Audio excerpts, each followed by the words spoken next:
Hello, students. So this video is to accompany the videos on energy, specifically heat energy, and it also combines with the video on how to convert between the imperial system, what we use in the United States, and the metric system. And if you watch that video from earlier chapters, that particular video from the 10-minute and 13-minute mark, I actually derived the formulas, but on this video, I'm strictly going to kind of problem solve and help you guys solve problems if you need help with temperature. So, temperature. You have to realize that here in the States, we use Fahrenheit.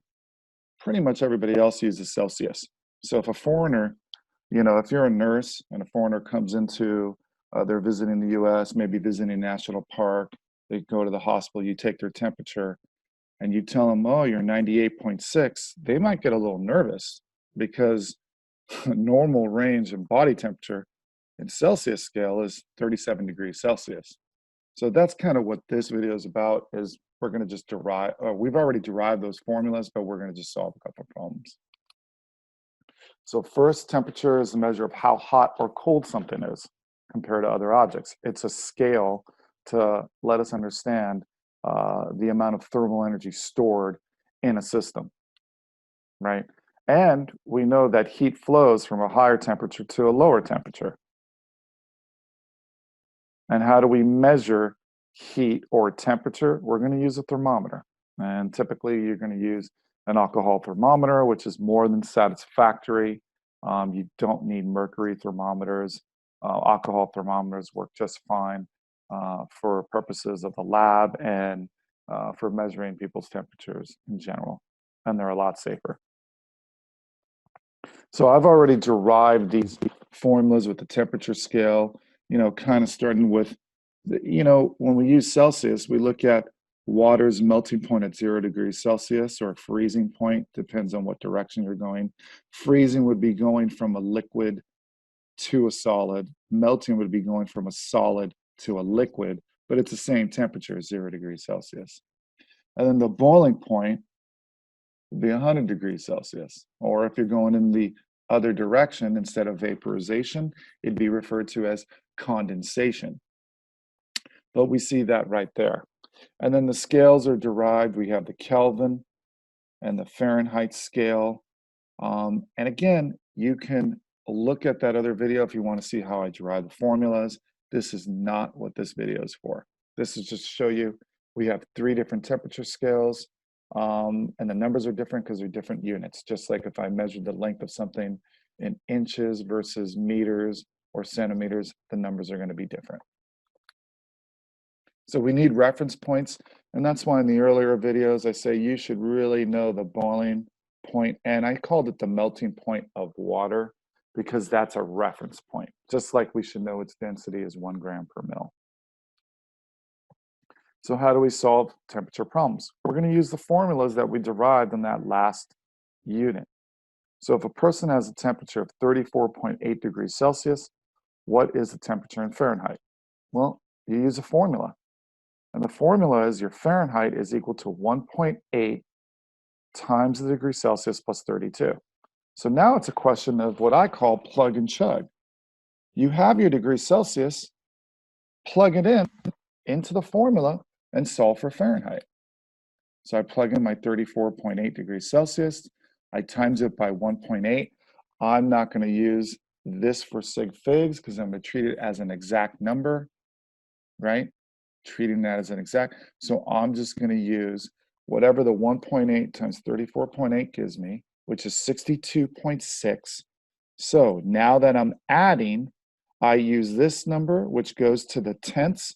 So my final answer of 94.6 goes to the tenths. I am not using the 32. Why? I'm treating it as exact. So I have to use the number in the word problem to determine the number of sig figs. Okay? So can I go the other direction? Yeah, if I can walk forward, I should be able to take 2 steps and walk back. So if I have degree Fahrenheit, can I figure out what the Celsius is? Of course. How? I can just rearrange that formula. So earlier I had, TF equals 1.8 TC plus 32. So what did I do? I subtracted 32 from both sides, and that's where I get that numerator. And then I divided both sides by 1.8. And now that I've manipulated this algebraically, what can I do? Plug that in. So 105.8 minus 32 divided by 1.8. Again, I'm treating these two numbers as exact. So my answer in the numerator, which is subtraction, should go to the tenths. So I get 73.8 on the top. I'm dividing it now, so I'm using a new rule for significant figures. I'm using the least amount. But remember, I'm not using this number to help me with sig figs because it's exact. So I look at only the top, which was the number given, and there's 3 sig figs. So my final answer, which is 41.0 degrees Celsius, is 3 sig figs. And that confuses a lot of people because when I look here, there's 4 significant figures. But you have to realize the rules for addition and subtraction. When I go 105.8 minus the 32, I'm treating that as an exact number. So really, it's like 32.000 because I know this with utter confidence. So I'm going to the tenths place. So when I subtract this and I get 73.8, that's where I have to stop at the tenths. And now that I perform the new operation of multiplication and division, I have to follow that rule. And the rule is pick the fewest sig figs, which if I look at the numerator is 3 sig figs. Why? Because this is exact. It'd be 1.80000 forever. So 3 sig figs is less. And that's why my answer has 3 sig figs. What if I have Kelvin, right? Well, Kelvin is just whatever the degree Celsius is plus 273. And really, you should have 273.15 here. But when I do that, right, I'll see that absolute zero is negative 273 degrees Celsius because 273 plus a negative 273 would equal 0. That's the lowest possible temperature. So just to give you guys an idea of different temperatures for different things, your standard room temperature, right? Or Southern California, we're lucky, 70 degrees Fahrenheit, right? Because that's what we use in the States. Well, what is that in Celsius? About 21 degrees, right? If we look at the desert, right? The high desert, right? Death Valley, get up to 120 degrees Fahrenheit, right? That's really hot. So what do we notice? It's different. Why? We're using a different scale, okay?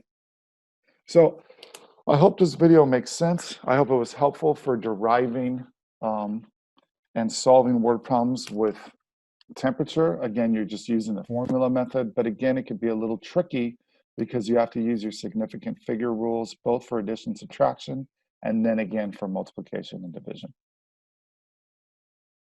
If you guys have any comments, go ahead and leave them. Or if you have questions, you can go ahead and put that at Ask a Question discussion.